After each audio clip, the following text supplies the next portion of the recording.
5 साल हो गए शादी को, अपना तो दिल्ली में बने करने और मुझे अकेला मरने के लिए छोड़ाया।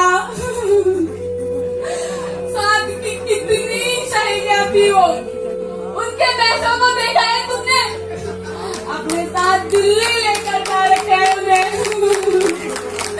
अपने गाय भैंसों बकरियों से ही फुर्सत नहीं है मुझे। तुम ही लगे रहते हो ना, घर घर गांव गांव, क्या रखा है पहाड़ों में?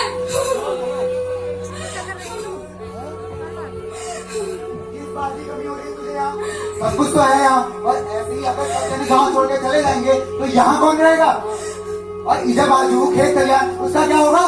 मैं कुछ नहीं जानती, आखिरी बार बता देती हूँ। इस बार दिल्ली में लेके गए ना तो मैं फांसी खा लूंगी।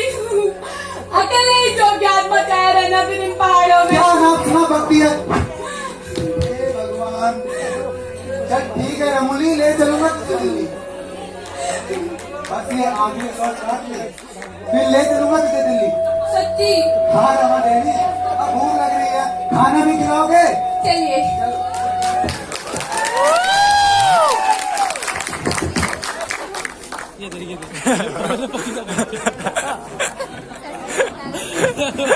अरे जीतेगी भाई जीतेगी, जीतेगी, अरे जीतेगी भाई जीतेगी, गर्दा की सैनी जीतेगी।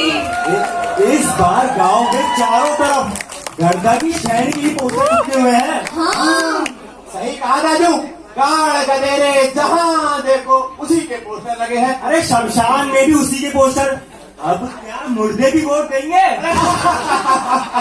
अरे तुमको क्या लगता है इस बार कौन जीतेगा? देखो विकास तो अपनी रमूली लाएगी। क्या कहा रमूली? अरे रमा देवी कहा। अच्छा रमा देवी कैसे नहीं करेगी, दिल्ली की जो शहरी ठहरी। अरे मैं तो कहता हूँ कल्याण को वोट देते हैं।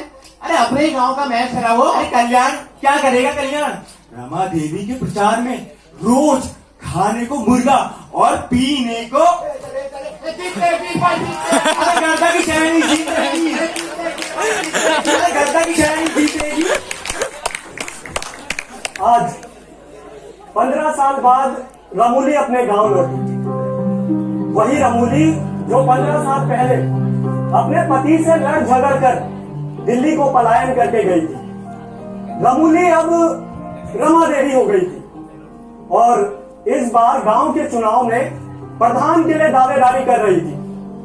एक और जहां है गांव का चुनावी सियासी माहौल, तो दूसरी ओर वही अपनी उत्तराखंड की होली होली है।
अरे गर्दा अरे नमस्कार।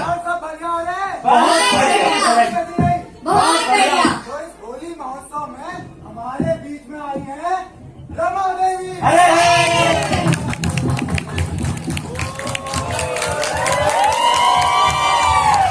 सभी मंचासी नचितियों और प्यारे ग्रामवासियों को मेरा नमस्कार। पहला तो इस गांव की जो सबसे बड़ी समस्या है वो है पलायन। बिल्कुल ठीक। इस गांव की बहू बेटी होने के नाते मैं इस बात को बिल्कुल अच्छे से समझती हूँ। क्या बात? मैं आप सभी को विश्वास दिलाती हूँ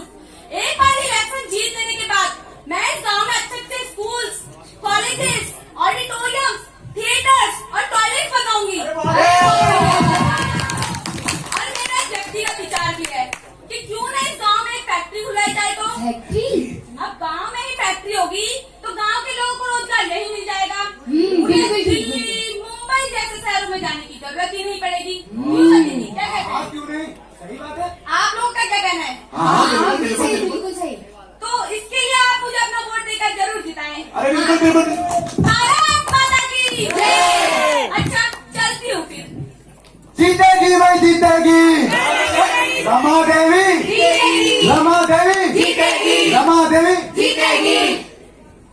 अरे लग ही रहा कि ये अपनी रमूली होगी।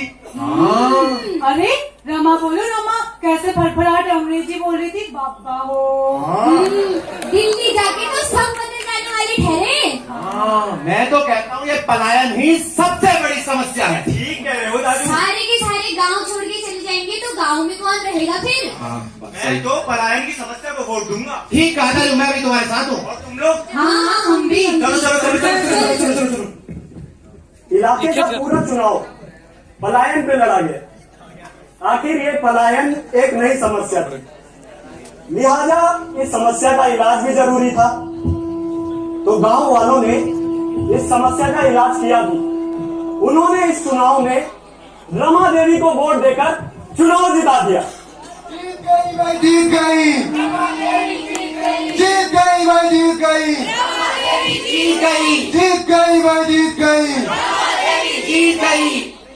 चुनाव जीतने के बाद रमा देवी सिर्फ गांव के पोस्टरों में रह गई और रमूली वापस दिल्ली को चले गई। गांव वाले नौकरी, ऑडिटोरियम, टॉयलेट, फ्लैट, इन सब के इंतजार में बैठे रहे। उनको नौकरी और फैक्ट्री की तलाश थी और उसका इंतजार भी, लेकिन इंतजार की भी एक सीमा होती है। धीरे धीरे गांव के लोग दिल्ली, मुंबई जैसे शहरों की ओर बढ़ते रहे। घरों के घर खाली होते रहे, घरों में ताले लगते रहे। 5 साल बाद फिर चुनाव है। रमा देवी फिर अपने गांव लौटी, लेकिन इस बार गांव में कोई था ही नहीं। सिर्फ था तो रमा देवी और उसका ये पोस्टर जिसे वो देख रही थी, जिस पर लिखा था, हम सब ने ये ठाना है, पलायन को मिटाना है। पलायन पलायन पलायन। पलायन जैसी समस्या का इलाज दिल्ली, मुंबई जैसे शहरों में बैठकर मुंहजोरी करने से नहीं होगा। पलायन रोकना है तो गांव आना होगा।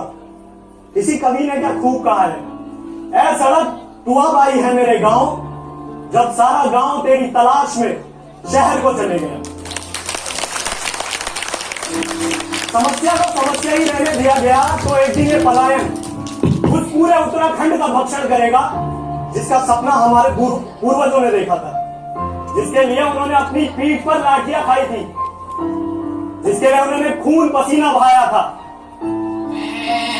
चलता हूं। जय उत्तराखंड।